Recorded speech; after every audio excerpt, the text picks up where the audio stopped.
baba kula da rabi gaban ka ba za ka faɗa rabi. Ban fito ba uban ka zan yi. Daina fitowa.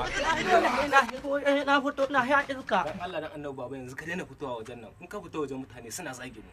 Ka daina fitowa kuma in ka fita wajen nan kai ma zagin yayan mutane kake. Dole an yi Allah dan annabi ka daina fita. Ka ji ko? To yaro, amma dai mutum ya zauna a gida sai ka ce kayan wanki a jirgin haka. To shikenan da yanzu da kai hakuri ka dan shiga gida ka dan huta baba. Ni yanzu zan koma kasuwa. To shikenan na ji. Dawo lafiya. Ina fita. Na nan yaro banda sha ne shi. Yace wani wai ba za ku sai na fita din. Me zaman zaya a gida uwa kayan wanki ba. Kallon biri suke mun ina musu na yaba ko an gi ko an so dole a kira mijin iya baba ko ka ce ban iya ba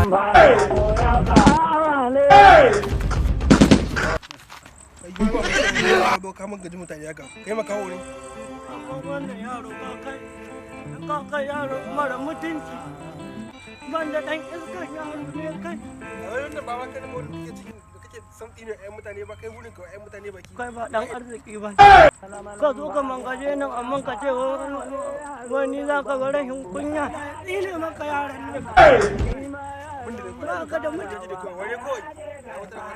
ba ka da mutunci wannan yaro waje sakanci wani ko dan uban waye kai ka ga abin da zai same ka